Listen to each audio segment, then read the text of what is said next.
De volta do intervalo. Agora sim, boa noite, Lorival Santana. Boa noite. Lorival, muita atenção. Hoje o programa é dedicado a mulheres no comando, sobretudo. Muito justo, muito justo. Olha só, você acredita em alguma coisa que ele falou? Óbvio.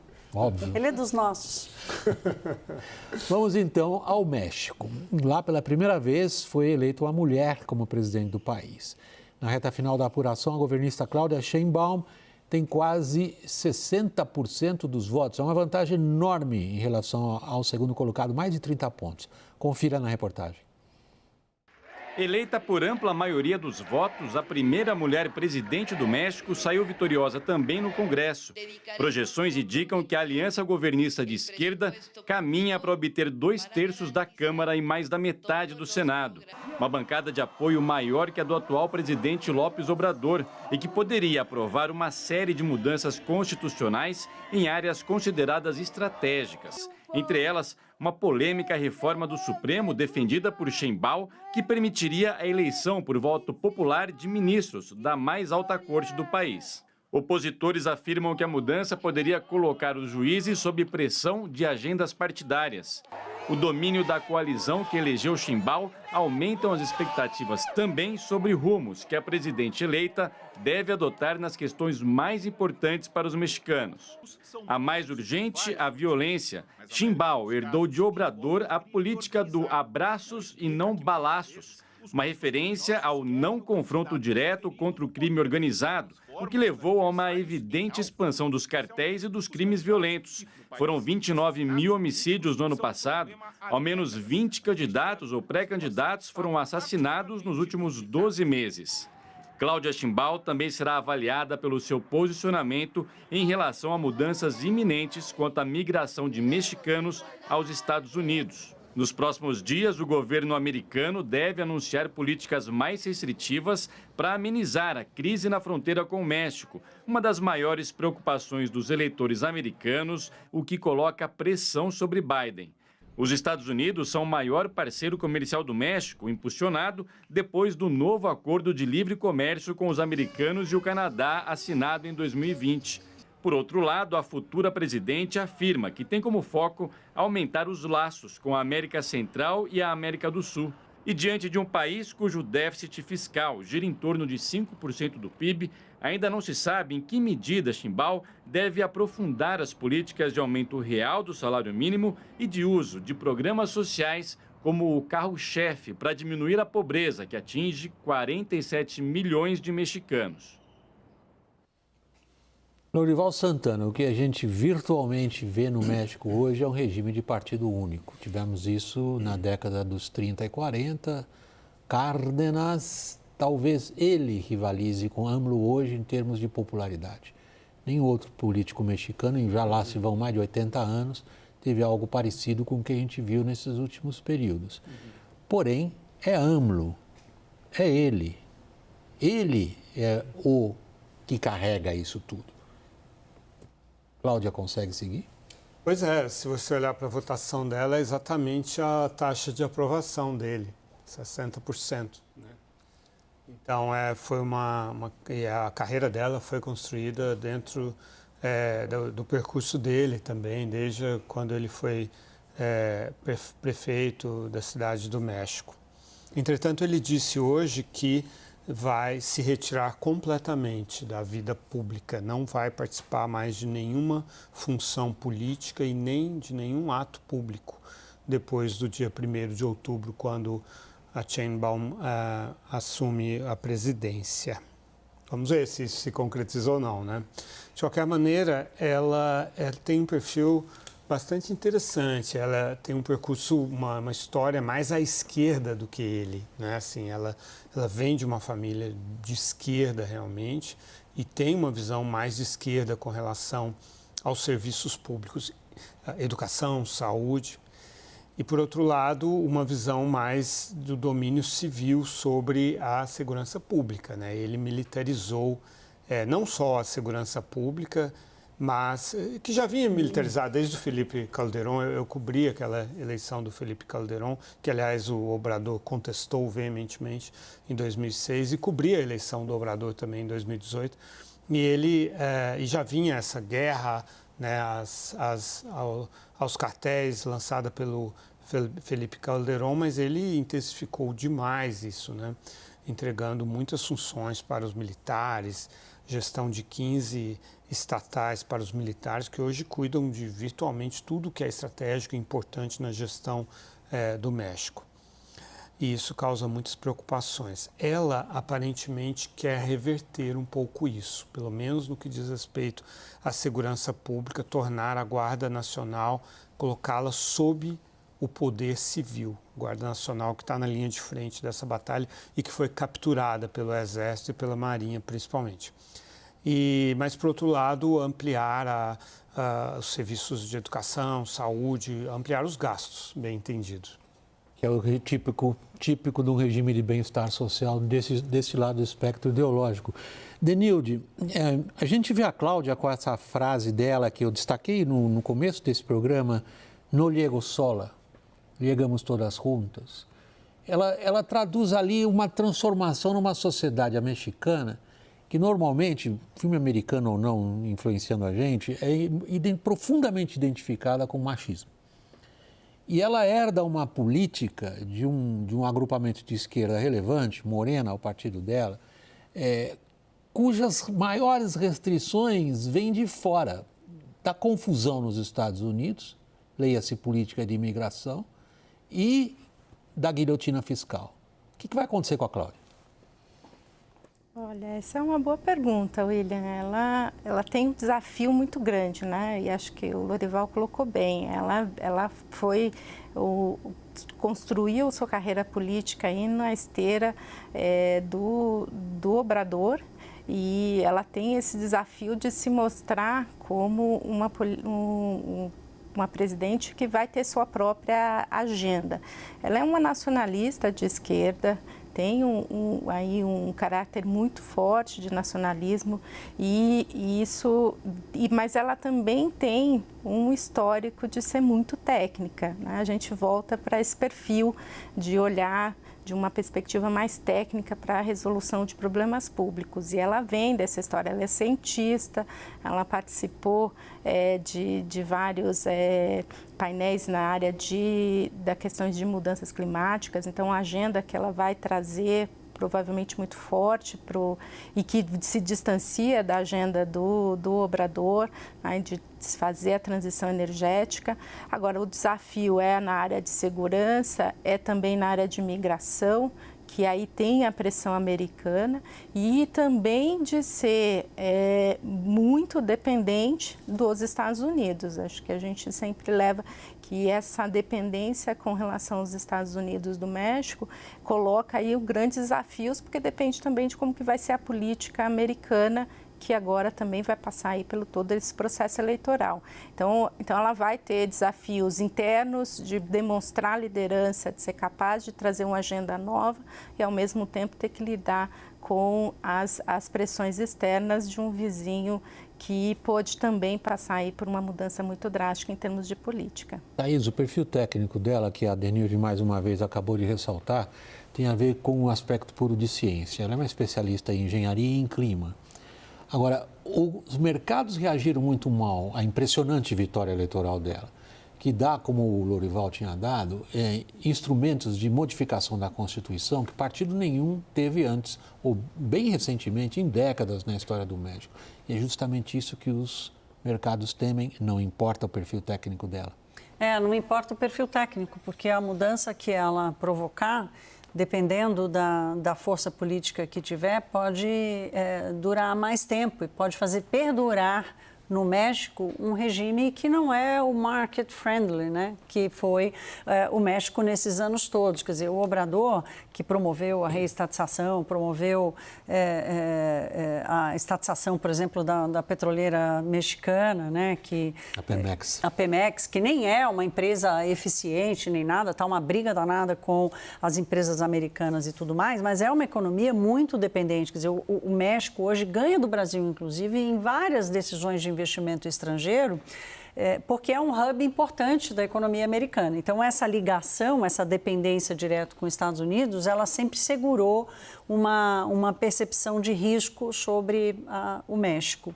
E essa vitória dela hoje, quer dizer, o fato dela ter conquistado uma maioria qualitativa no Congresso, ou seja, mais de 60%, mais de 66% dos votos no Congresso Nacional, mais de 66% dos votos nos estados. É uma obrigação para as reformas constitucionais no México ter a aprovação também qualitativa das assembleias estaduais. Isso dá um poder muito grande. Eu conversei hoje com o Thiago Vidal, analista político, já participou aqui no WW com a gente, que está no México acompanhando a eleição, e ele fala dessa preocupação que é real, não é mais uma suposição de um poder que AMLO nunca teve, que o Obrador não conseguiu alcançar, mas sempre quis fazer as reformas constitucionais. Então, aquilo que um contrapeso ali meio velado operava no México foi superado com a vitória dela, ou seja, o caminho político está aberto para ela instituir reformas constitucionais e implementar uma política fiscal que é mais heterodoxa, e aí o mercado reagiu a isso fortemente, a moeda desvalorizou em mais de 4%. Daniel, e o Itamaraty e o México?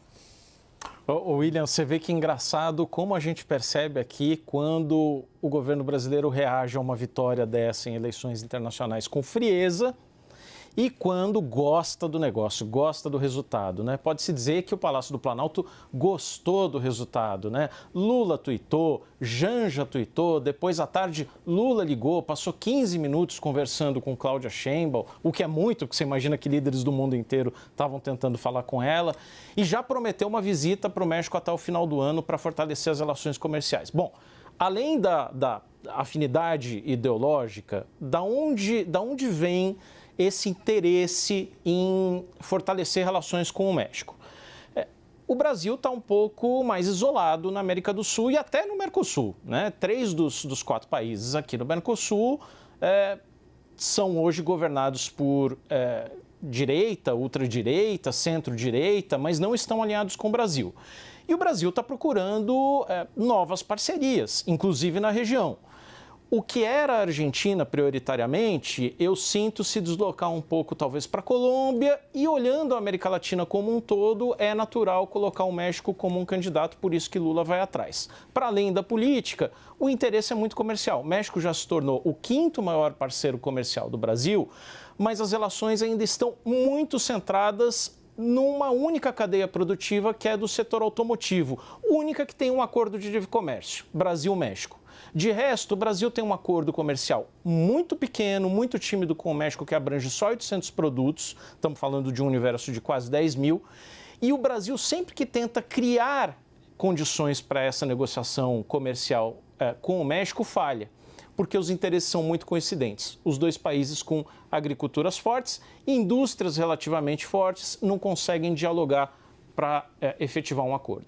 Disputam o mesmo dinheiro, o mesmo capital, né? Eu só falar para a Denilde não esperar eu passar a palavra, não, Denilde, senão os meninos aqui passam uma Não, só fiz esse complemento. Ia falar alguma coisa, Denilde? Não, eu ia falar que tem um fator também, eu acho que importante para o governo Lula, que é a questão de trazer novas lideranças e ter uma mudança na esquerda da América Latina. Não tem toda a questão, obviamente, da aproximação, dos interesses econômicos, mas também de fazer com que se consiga construir o que o governo Lula ainda não conseguiu construir na América Latina, que é esse cordão progressista, de governos progressistas. Então, aí, essa aproximação com o México, e neste caso, com a Cláudia, pode ser aí um fator importante. Mostra uma mudança, que a América Latina ainda tem um bastião importante de esquerda, mas é uma esquerda nova, é uma esquerda que se propõe a fazer e atuar de maneira diferente da que a gente viu aí no início dos anos 2000. Então, esse também é um fator, e acho que por isso ser uma mulher, ser uma cientista, ser uma mulher que tem aí uma bandeira na área de meio ambiente é importante para o governo brasileiro também. Esse ponto da Denilde é crucial para o Lula, hein? O cara está mencionando o seguinte, os principais expoentes da esquerda aqui na América do Sul não gostam muito do Lula. Essa nova geração, né? Sim, e ela fala nova esquerda, como ela fala. Ela ainda é uma incógnita, né? Pelo menos para mim, assim, né? Porque de tudo que eu venho lendo e acompanhando. Eu vejo, primeiro, muita similaridade com a esquerda brasileira e com o Brasil. Feminicídio aqui também é uma tragédia, né? A violência contra a mulher. E narcotráfico aqui no Brasil, nem preciso falar, né? São duas semelhanças muito fortes com o México. Me chama muita atenção o comentário que o Daniel fez. Para mim é muito simbólico, né? Porque você vê, né? Quando o presidente gostou, e não teria que gostar ou não gostar, não é, Lorival? Tem que respeitar o resultado soberano de outro país, independentemente da coloração política. Mas ali, mais cedo no jornal, a gente estava vendo o Lula falando, comemorando e já querendo, estava muito... Com aquela frase dele que o Lorival já citou várias vezes, que é o seguinte, a democracia venceu. Se tivesse sido o aniversário dela, a democracia teria perdido? Ainda mais num contexto de uma corrente política que está militarizando o poder no México. Isso é muito irônico para a oposição mexicana. E eu fiquei refletindo muito com o caso Lula-Dilma também, né? Porque dá para traçar alguma similaridade de ter um padrinho político forte, vir alguém mais à esquerda, né? Porque se a gente considerar o Lula é mais ou menos centro-esquerda, centro, né? E a Dilma tinha um DNA à esquerda muito mais forte. E vocês falando de percepções diferentes, visões diferentes, né? Ela tem em relação ao Obrador, né? Pela impressão que eu tive também. Ela está mais à esquerda. Das leituras. A Dilma também estava mais à esquerda do Lula em 2010, né? Eu quero fazer um complemento aqui dessa história da comparação com a Dilma, porque eu conversei com outros cientistas políticos e até economistas que estão no México, que moram nos Estados Unidos, mas foram ao México para acompanhar essa eleição, tamanha a importância dela e a sinalização que ela daria, que vários ouviram e fizeram o mesmo comentário, né, dela ser a Dilma do México, né, ser a Dilma do Obrador. E chega com essa... E Dilma também sempre foi mais à esquerda do que Lula. E também tinha um perfil mais técnico, né? E um perfil mais técnico. Agora, Lorival, aí tem uma questão fundamental quando a gente olha para a política mexicana. Que capacidade tem o sistema que o Obrador criou de se reproduzir sob uma liderança que não é a dele? Que o problema dessas lideranças é o alto grau de personalismo. Exato. O Obrador, ele aposta muito como é que se diz isso? Na democracia direta, que na verdade não é democracia, né? Conduz à tirania. E ele, por exemplo, uma das reformas que ele tentou e não conseguiu, e pode ser que a Sheinbaum leve adiante, ela é a favor também, é a reforma do judiciário, que inclui eleições diretas para juízes, para todos os cargos ali do judiciário, né? E isso poderia também ser um complicador para a autonomia do judiciário, né? Se você tiver um movimento muito forte, como é o caso do Morena, que está se provando um movimento avassalador politicamente, criado pelo Obrador e que agora passa o bastão para a Sheinbaum. Então, é preocupante que eles levem adiante esse tipo de mudanças institucionais, e talvez ela já está certo que ela deve ter 2/3 na Câmara dos Deputados, que é o necessário para a mudança da Constituição, e não se sabe ainda se ela terá 2/3 no Senado, mas se não tiver, vai chegar muito perto disso e pode obter essas, né, por meio de acordos, de concessões. Então, a situação institucional do México é preocupante. Daniel, super rápido que eu preciso trocar o assunto. Era uma pergunta para o Lorival, para a Denilde, deixo só aqui a pergunta para o público, então, né? O que eu li é que o México agora tem um recall no meio do mandato. Então, você tem a possibilidade de, mediante certas condições, provocar um referendo popular com 3 anos de mandato e aí tirar a presidente, no caso, do poder. Isso não torna a Cláudia Sheinbaum um pouco marionete do López Obrador, que continuaria tendo ali, marionetando ela, de certa forma, ali, em termos de popularidade? Lorival, para a gente seguir adiante, qual seria a resposta? Ele diz que não fará isso. Agora, com relação ao recall em si, a forma como ele obteve essa popularidade foi aumentando em 120% o salário mínimo acima da inflação e concedendo outros direitos trabalhistas. Basta ela seguir nessa mesma direção que ela terá assegurado os 6 anos de mandato. Denilde? Não, eu iria dizer que tem um fator, o Obrador está baseado num carisma muito forte, que ela, aí nesse estilo mais Dilma que tem sido colocada, ela não tem. Então, este acho que é também um elemento que faz com que ela precise negociar e ter, apesar da maioria e de ser capaz de atuar, ela vai precisar de um pouco mais de convencimento do que o Obrador teria. Pode ser que usando recursos, mas ela tem uma limitação muito grande em termos de capacidade de gasto, né? Então isso coloca aí um desafio para ela muito grande.